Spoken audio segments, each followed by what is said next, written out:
breaking down everyday workplace issues and diagnosing the hidden sickness, not just the obvious symptom. Our hosts, James and Kobe. Did we lose a patient? No, that's just my lunch. Hey, thanks for joining us. I'm Kobe, he's James, and let's get started with the question from last week. Question part two. How do new leaders learn to trust themselves? Yeah, so last week we talked a lot about self-trust. Well, for us, in the last 5 minutes, we talked about a lot of self-trust and really why it's important and kind of the effects that it has on leadership. Our conversation really revolved around, I think we spent a lot of time really hammering home how terrible fake it till you make it Yeah, mentality is. we dug a lot into The psychology around it psychology around it. and Yeah. kind of some of the why it's important, how it presents from an individual standpoint. Mhm. And we started to get into how you can start to build that self-trust.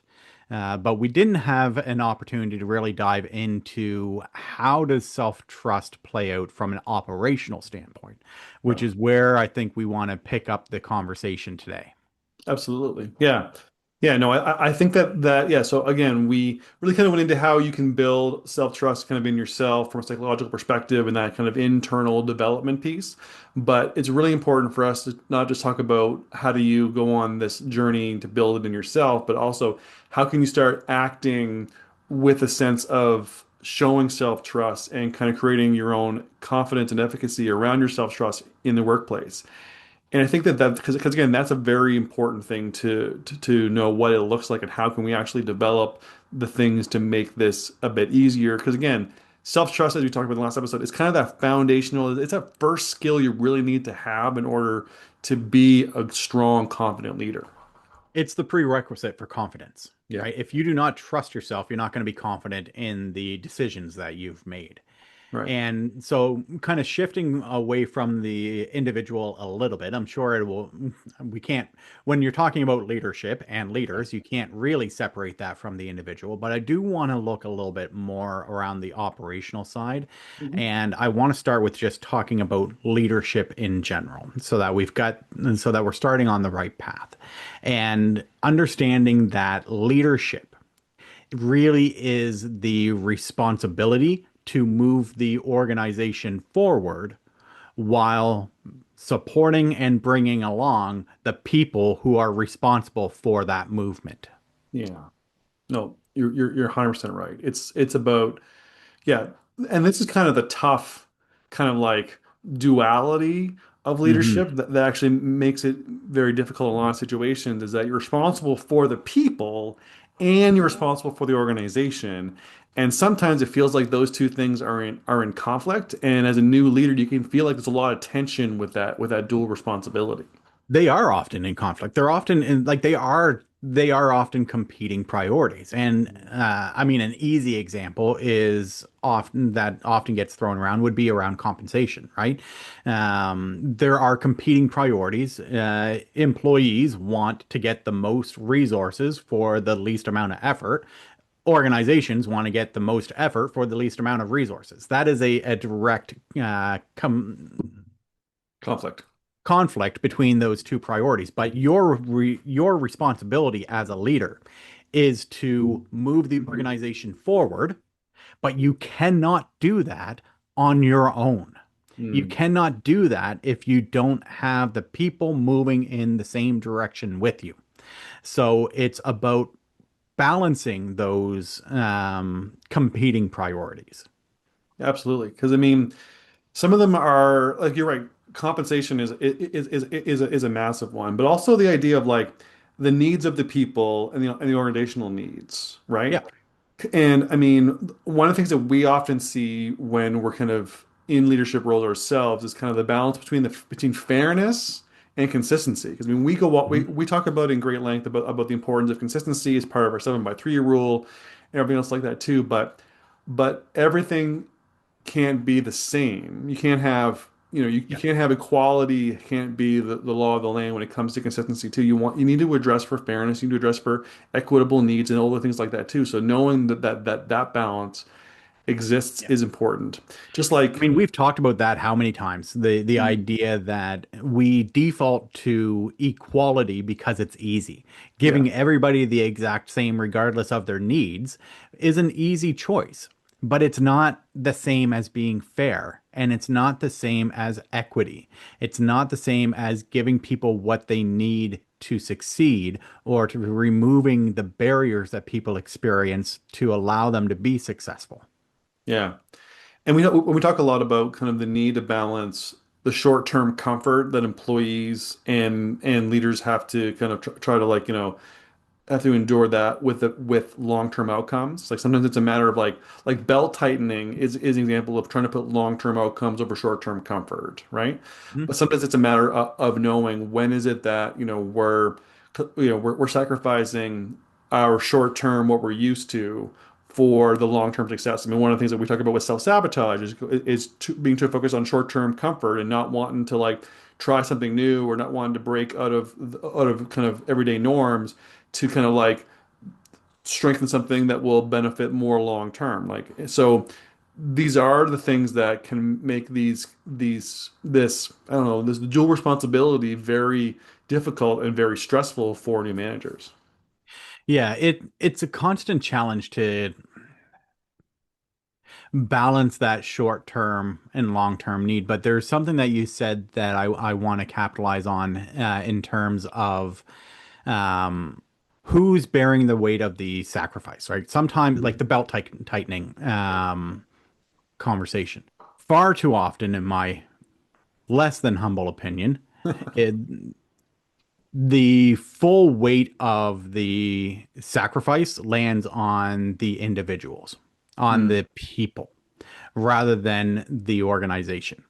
right. And we see this often, the belt tightening language often being used around like Mm, when organizations hit difficult times, when we are uh, in recessionary periods, organizations will downsize. They will cut positions. They will, in an effort to preserve oftentimes the bottom line and shareholder fiduciary responsibilities.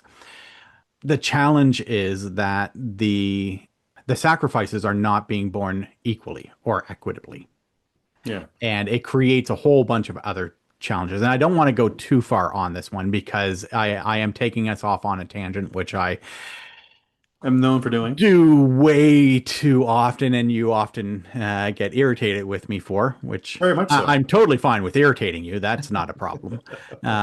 But I do think that it is an important, just something to recognize that when we are balancing the needs of the organization and the needs of the individuals, that we have to remember that we cannot lead if people are not following. Yeah. And if the sacrifices that are required for the organization to move forward are only felt by one group or one segment of the population and not the organization or others, it creates a whole bunch of additional problems and challenges that are going to plague you operationally and as a leader moving forward. You're right. But I do think that kind of going back to kind of like this idea of these competing priorities, I think that one of the things that I want to, and I'll probably reference this later on, is going to be the idea that sometimes identifying the competing priorities is how we can actually make that a lot more like a lot more effective. Like so for example, like speed versus accuracy is something that I know that we've run into kind of like trying to kind of balance that too. Like, we've been trying to like implement new SOPs and new policies and new procedures into places, and they often don't have them, so they need something. Yeah. And it's really easy because well, let's just put them in fast and not worry about how accurate or tight or kind of well thought through they are. It's really easy to fall into that. Like, no, you know what? Do we want to prioritize accuracy over speed? Or when we're dealing with kind of like employee challenges and we're dealing with like, like employee that have tried their best but have have made mistakes or have really underperformed. About we want to be empathetic and supportive of our people, but we also need to hold them accountable. So sometimes it's a matter of whether it's internally acknowledging the competing priorities and deciding which priority you feel you need to work with, you're actually going to lean to. Again, not ignore the other one, right? It's not about, if it's speed and accuracy, it's not accuracy at the cost of any speed at all. It's right. It's knowing which one. And that's the point that I wanted to pick up on, because there is a danger in leaning only on one or the other. Right. You can't let perfect become the enemy of good, right? Yes. Sometimes you have to move forward with imperfect information, or with an imperfect strategy or plan. That, I mean, sometimes you just have to validate the assumptions that you're making by trying it. Yeah. And we see people get locked down in this analysis paralysis, and kind of tying this back to the conversation of, how do we really deal with this self-efficacy, or the self-trust angle. This is a big piece where a lack of self-trust can really present significant operational challenges. Mm. Because if you feel like, if you can't trust yourself to make decisions with imperfect information, I can't think of any time in my professional life where I've been able to sit back and wait for every scrap of information to come in. Yeah. You have to be willing to make decisions and own that things are not going to work perfectly. And this lack of self-trust can really be shooting yourself in the foot and damaging the operations of the organization if you rely too much on, well, I can't make a mistake. Right. I have to wait for all of the information to come in first. Yeah. No, 'cause when it comes to competing priorities, I think it's really important for people to realize it's not all or nothing. It's not accuracy over speed, accuracy one, speed zero. It's more of accuracy one, speed two, right? It's about which order you can have both, but you can only have but you have to have them in order. So it's about putting Yeah. them in order, but not sacrificing one for the other. It's not all or nothing. Yeah. It's this one first, then this one a close second, and that's how you have to be able to do it. But you're right. Self-trust can be, or lack of self-trust can actually make leaders spiral into self-doubt and over-reliance on other approval, only want to make popular decisions, and all those pieces like that if they don't have the ability to kind of navigate the complexities of things like competing priorities. Yeah. But I want to move on to what you said about decision making, because I feel like that's probably where a lot of this lives in the everyday. Because again, a lot of leadership and a lot of management skills are really heavily based on being able to kind of like, make effective decisions and kind of act decisively and kind of quickly when it comes to things. So I think it's really important for us to realize that this is probably a really good example of where the rubber hits the road when it comes operationally to self-trust. Yeah, the decision making thing, it's a core, it's why we are in leadership positions, right? Yeah. Decisions have to be made and somebody needs to take ownership of them. Where the lack of self-trust comes from is if leaders tend to struggle if they've never had to make those decisions with incomplete information before. It's scary. It is not a comfortable scenario to say, I have to make a decision, but I don't know if this is the right decision because I don't have all of the information. Right. That we are in leadership positions because somebody has to make a decision and somebody needs to wear to own the outcome of those decisions. And not everything is going to work out perfectly for you. And it's a fear-based scenario of, well, and it kind of, we talked about this in last week's episode, about how if the organizational culture that has been developed, or if the cultures that you have worked in the past have presented this idea that leaders have to be infallible, that leaders cannot make a mistake, then you are going to be paralyzed by indecision without perfect information. You are never going to have perfect information at all times. You're rarely going to have perfect information at any time.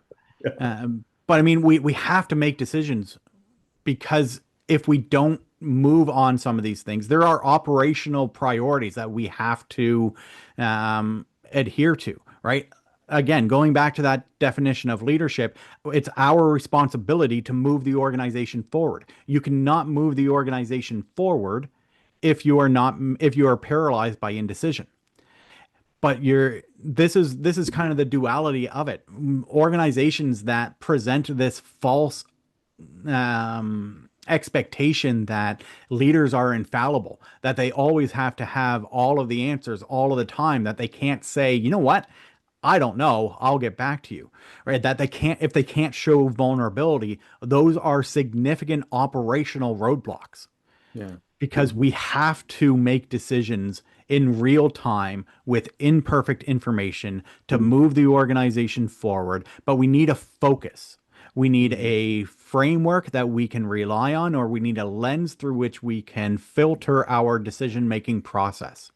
And that's why, as much as like I've railed against the whole mission, vision, values statements that organizations prepare, largely because they tend to feel very inauthentic and just, flashy words that get posted on a wall. But there is value in those types of, if well constructed, there is value in those types of statements as a focusing point, right? As a, if we know what we are working towards, then the decisions that I'm making need to advance us towards a particular outcome. Yeah, no, you're right, because the structure that kind of having like the organizational almost like priorities allows you kind of know, okay, so if I need to figure out what these competing priorities are, which one best moves forward the organizational priorities, it allows for a bit more confident decision making. But I also think a good framework for making decisions might actually go back to what we've talked about in previous episodes about our integrity leadership program, because Yeah. that's a whole idea of building a framework around some core decision making situations that allow you to know what to do in those situations. So Yeah, and I just want to jump on that, because one of the things that we talked about previously was how people often fall into the trap of trying to replicate other people's leadership styles, right. which is why a framework is a different tool that you can use. It's not about looking at, hey, how does James approach leadership, and let's just copy what he does, because Right. it Yeah. that's not going to work. But it's also like, the idea of like servant leadership or those kind of things like that are very much a style, where a framework is not a style. It's a tool to help you figure out what to do, and then what that looks like will be unique to you. What do you need to consider as you are making decisions? Yes. It's a way of owning it for yourself. It's a Mhm. way of enhancing your own leadership style, while making sure that you are acting in a consistent and transparent manner, and that it's a way of filtering your decisions, so that you have that confidence in your ability, and you can build that self-trust. The framework that we use, I'm a little biased, but I have found it incredibly helpful as we go through and navigate uncertainty. Yeah. Because if I know that whatever decision, I need to have the moral authority, the moral clarity, to do what is right, not just what is easy.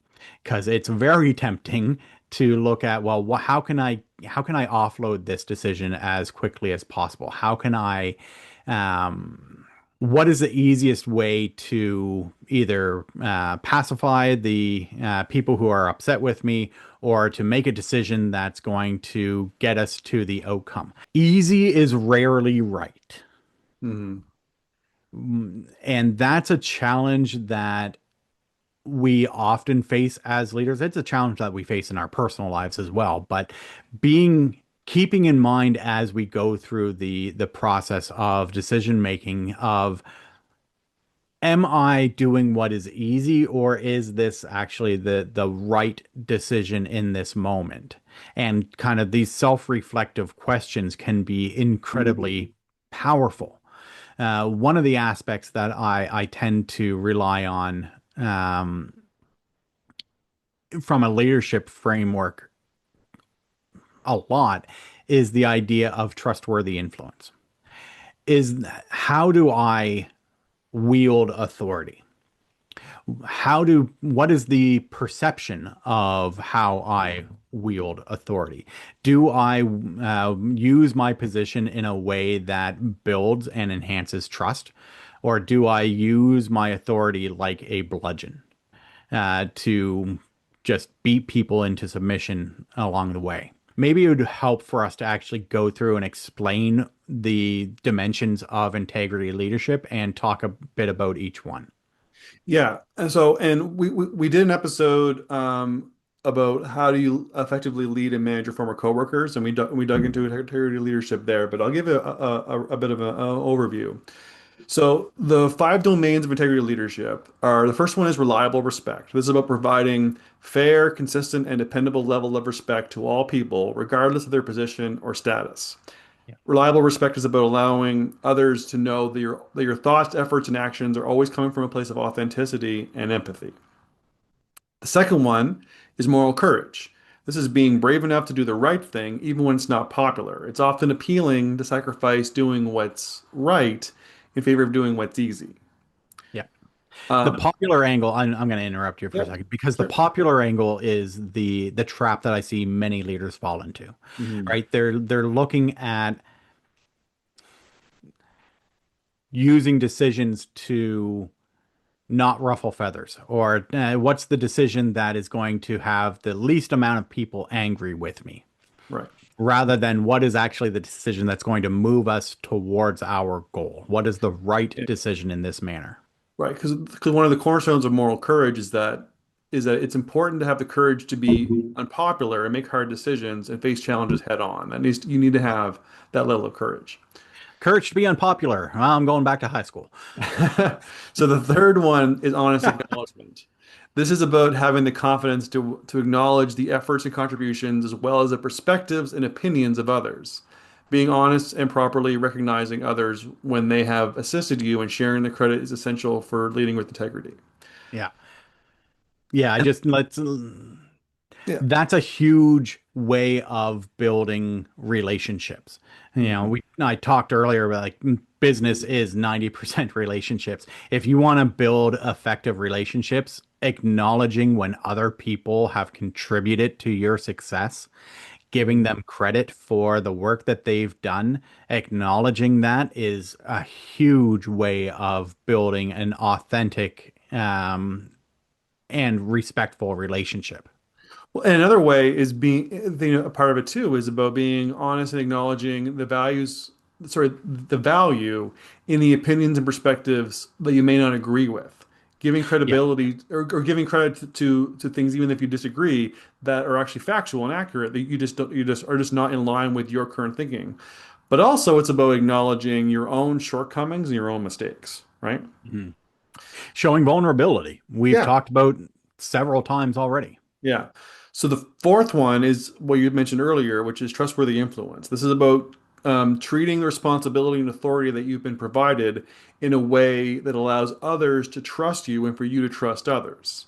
Yeah. It's about creating a sense of duty to the obligation of the position that you're in and the power that you have been provided, right? And I mean, this is a big part of servant leadership as well, right? The idea that leadership is a service to others, Right. right? That it's not, leadership is not a way for me to puff up my own chest and build my ego. My ego is very healthy, anyways. Thank you. It's really that we are entrusted with responsibilities as leaders. Yeah. And if you view leadership as a duty, as a service to others, as that level of care, um, it makes a big difference in how you frame your decisions. Yeah. Because I mean, if you respect and have reverence for the accountability and responsibility that your authority has provided you, that is the type of leadership that we all want, not the kind of leader they say that puffs out their chest. It's a power grab, it's an ego boost. No one wants to work for that kind of leader, and everyone's pretty clear on the differences between the two. Now, the fifth one, going back to the integrated leadership list, is empowering others. This is about Mhm. valuing those who you are responsible for and providing them what they need to be successful. Because largely it's the idea that their success is the indication of your success. Yeah. And empowering others, just to tie in some part of the conversation that we had earlier, or for those listening right now, last week, um, we talked about how you don't have to have all the answers all the time. Mhm. And that it's okay to rely on others and to ask for others' input and to seek other opinions and, directions. This can be part of empowering others as well. Empowering them, it also generates buy-in to the decision making if people feel like they've had an ability to speak into a decision, even if they don't ultimately get their particular way, for lack of a better term. But empowering others is it's not just about giving people a pat on the back. You can use it to enhance your own leadership stature as well. Yeah. Well, it's the idea of, are you a leader that makes good employees, or are you a leader that makes other leaders? Yeah. Right? Yeah. Yeah, because I mean, like a lot of the systems and frameworks that we implement into organizations that when we try to operate, is part of it's trying to operationalize these strategies. A lot of the tactics that we use by building in like accountability frameworks, by building in more autonomy, makes delegation much easier, makes all these things like that is part of that empowering leaders. But one thing I want to mention, so again, we don't if you want more about the Integrity Leadership Program, I'd encourage you to check out the episode about how to kind of lead and manage former coworkers from I think it's from a couple seasons ago. I'll put the number in the show notes. But what's really interesting about the framework, like you said, versus the like methodology of like servant leadership or other kinds, is that you and I have actually very different leadership styles. You Yeah. have a very much kind of like casual, jovial, like again, you can switch on and off from the serious to kind of playful, but like you're playful until you don't until you can't be. Is kind of how your method. And whereas I'm a lot more serious, I'm a lot more, I would say I'm a lot more gentler, but I'm Mhm. but a lot less kind of like jovial than you. And we approach things very differently, but we both use the core essence of integrated leadership to achieve it. And that's the benefit of not mimicking, right? Yeah. We don't try to mimic each other's pieces. The framework doesn't require you to mimic. You can still be the person that you are in the work that you do, but you've got a system, a framework, a process to help you think through hard decisions, difficult priorities, all these or for competing priorities, all these different things. It gives you a tool to kind of break down and to make actionable decisions and again, clear strategic efforts while still being true to yourself and not trying to just copy someone else. Yeah. I mean, you and I are very similar in many ways. We Mhm. have very similar values. We have very similar approaches to things, but we are also we have very different personalities. Yep. And our approach to leadership, the style of leadership, like you said, is very different. Yeah. I mean, it is a fine line to walk for me with the jovial, playful, then switching. Like there's boundaries that have to be set, and there's allowances that have to be made when because sometimes it's easier for me to walk that line than it is to for other people like staff to walk that line as they kind of respond to my approach. But it's not about right or wrong. Right. This is an approach that works for me because I am naturally more of Well, a clown but or more of a joker. it's yes, it's who you are, Yeah. and and again, but it's also very disarming. It's all again, it works really, really well for many, many, many reasons. Whereas I'm more serious, I'm more formal. Again, but there's a coldness to the way that I work, but I'm also more I'm also very supportive and also very gentle in the way that I work. Yeah. And again, it's just again that's kind of who I am, It's and different approaches. But absolutely. as you said, that we both use the same framework for making sure that as we are making decisions that impact the organization and just as importantly impact people's lives and livelihoods, that we are acting in a way with integrity, that we can stand behind the decisions that we make, even with imperfect information, because we know that we are operating from a perspective of what is the morally courageous thing to do in this situation? Am Yeah. I treating the influence that I have with the reverence and respect that it deserves? Right? All of these things play a very key foundational role in how we approach things. I mean, tying it back to what we've been talking about, this is one of the core ways that I have built trust in my own abilities Yeah. by having something that I can, when I enter into the unknown, which is gonna happens all the time. Yeah. Um, I know that if I'm faced with a difficult decision, or if I'm faced with a decision that needs a response in a very short period of time, but I don't have all the information, that at least I can make a decision and trust that I have been acting with integrity because I use a framework for filtering and understanding how that decision is going to impact the organization, how it's Yeah. going to impact others, and how it's going to impact myself. Well, I mean, think about it from a very practical standpoint. You and I are often in situations where people are stressed and burned out, and people will often come at us. Mhm. And so, like, I know people have kind of said, like, geez, like you handled that really well. How did you know what to do? And it's like, I always just treat everybody with reliable respect. No matter Yeah. how they come at me, I always give the same response regardless of their energy. Their energy has no impact on my energy. And that is a very simple, I never know have to worry about what to do in the situation because I always do that one thing, right? Let's be And clear, that's also not an easy thing to do. it takes It practice. takes a lot of practice.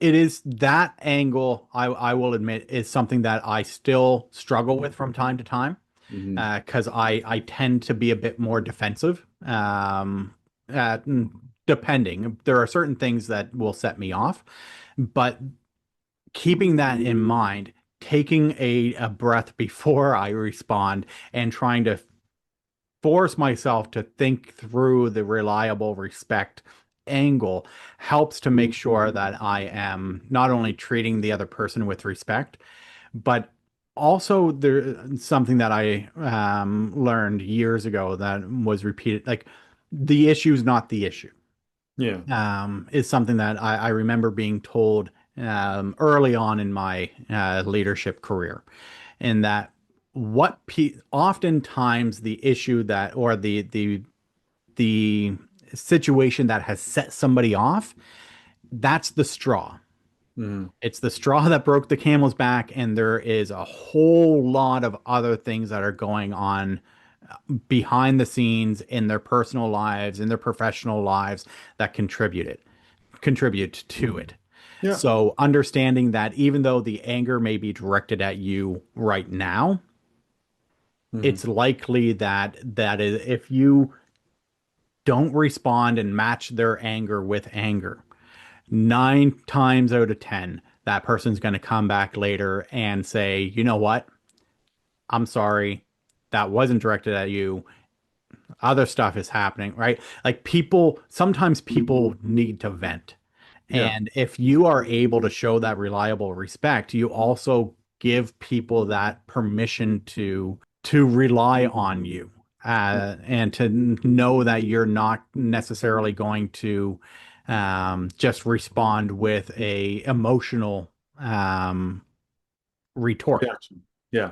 Well, and I mean, like for me, I also find it very powerful using the honest acknowledgement because again, I've been in lots of situations where I've been in like very political, heavy meetings where people are kind of at each other's throats, and I'm like, okay, and I've often because often I say to myself, okay, this is new or this is fun. How am I going to handle this? Is the kind of my inner monologue, and it always goes back to those five domains. About like, okay, honest acknowledgement, acknowledge the stuff that you're hearing, whether you agree with it or not. That's valid. Acknowledge where the limits of your understanding are, but then be and then reflect. Does this actually change? You know, are the what they're saying? Is it changing my viewpoint? Because I need to be listening, not just hearing them.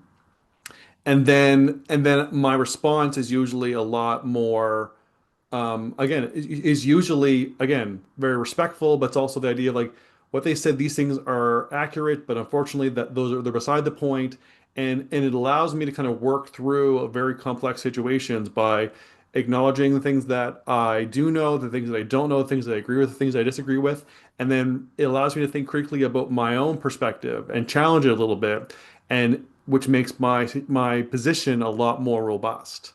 Hmm. So again, these are some of the tactics that can help you in very difficult situations be able to navigate them.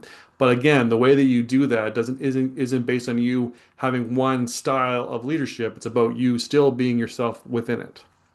Yeah, and that's probably the best advice that we can give you for how do you build self-trust as a new leader or as an experienced leader, combating fake it till you make it or imposter syndrome, is to understand that authenticity is going to resonate with people.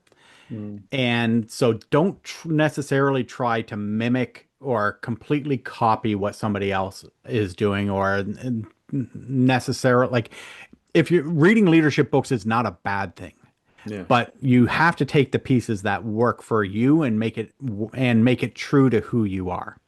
So I obviously we are going to recommend that you use these 5 domains of integrity leadership because we have seen it work for us. We have seen it work for our clients. We have seen it work for in many, many different situations. It Mhm. allows for the individual nature of leadership, the authenticity that comes from being yourself, but also gives you some firm foundation to stand on when you are faced with these questions of, I don't know what to do right now.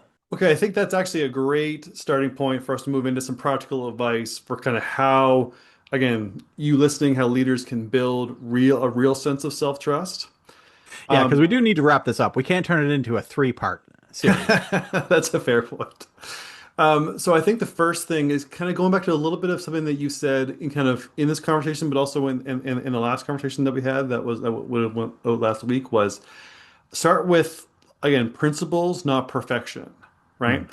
So the idea of, it's like the idea of we want to make sure that your leadership values are kind of clear and that you've got a bit of a guide and a bit of a compass, but you're also not requiring to make everything be perfect. You're not looking for Yeah. the perfect response in every situation. You're looking for the one that is the most grounded or the one that is the most kind of realistic or like I often say, what's the least worst option? But you know kind of what that is coming from a place that again looks at the priorities, looks at kind of again if it's not a matter of speed or accuracy, one or the other, it's maybe accuracy over speed, but just barely over speed. So knowing how your principles and kind of your position is going to help you, and realizing that you're not going to be perfect, but you can at least be, I guess, tactical.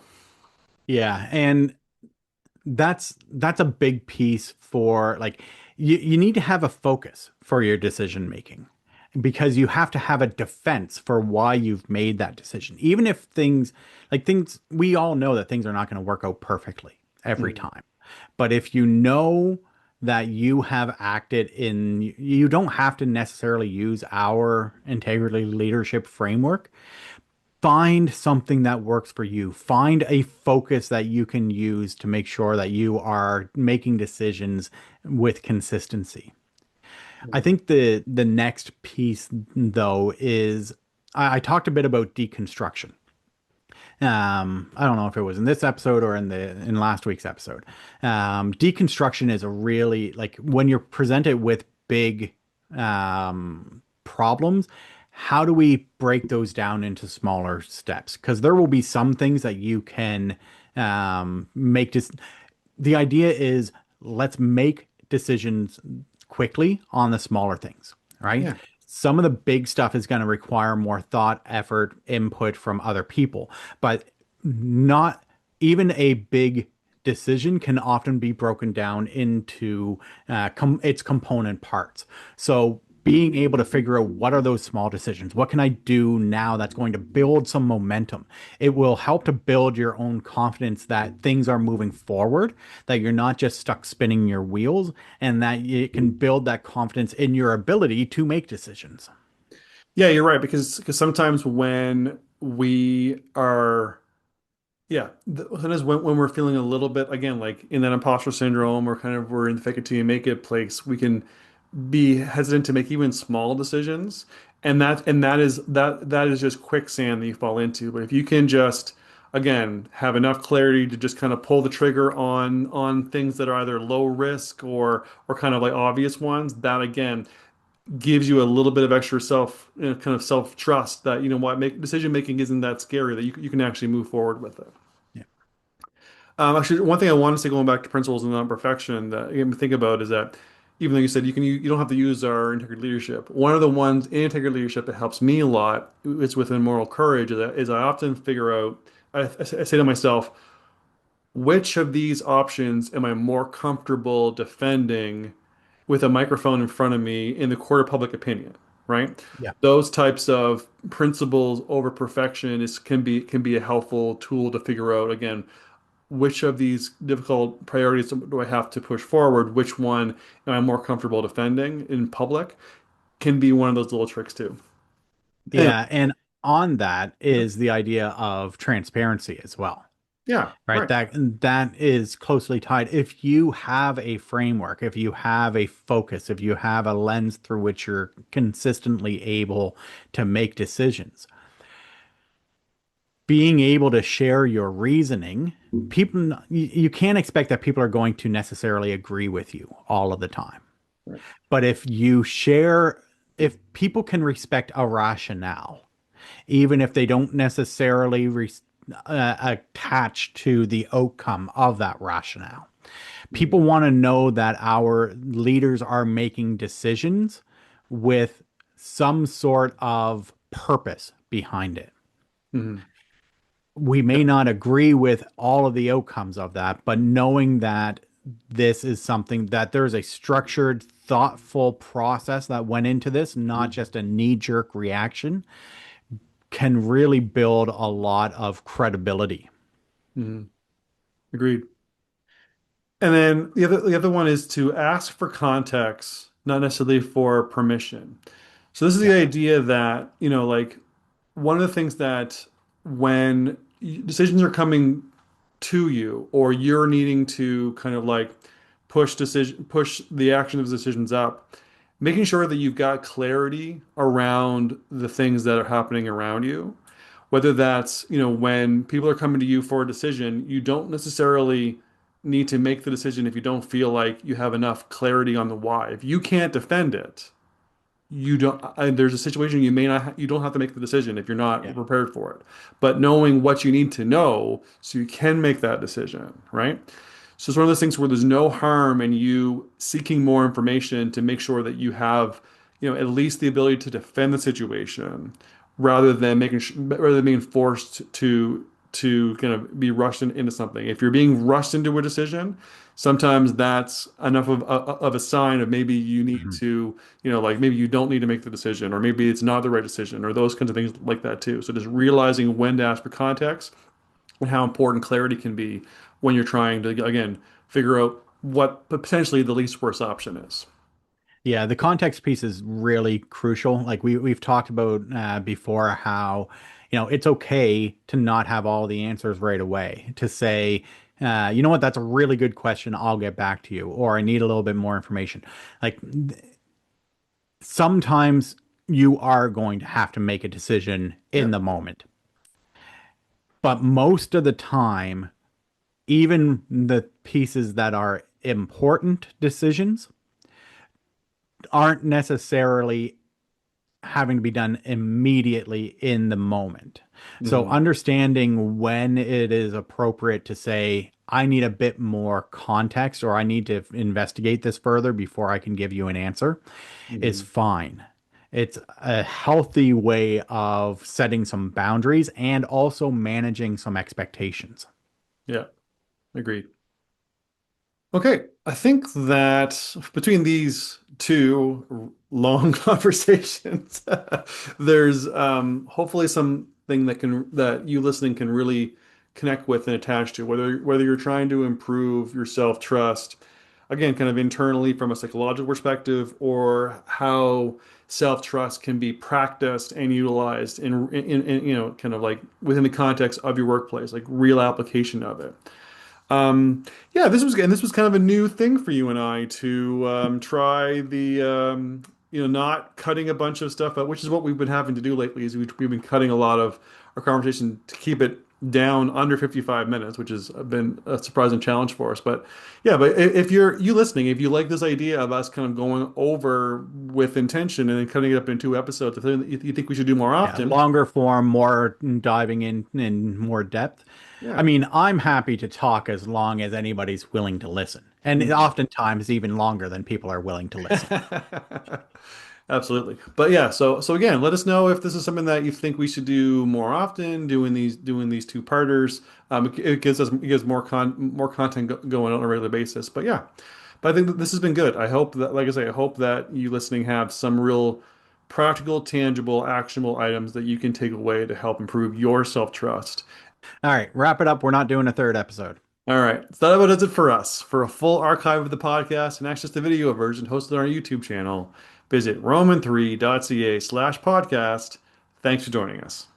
For more information on topics like these, don't forget to visit us at roman3.ca. Side effects of this podcast may include improved retention, high productivity, increased market share, employees breaking out in spontaneous dance, dry mouth, aversion to the sound of James's voice, desire to find a better podcast.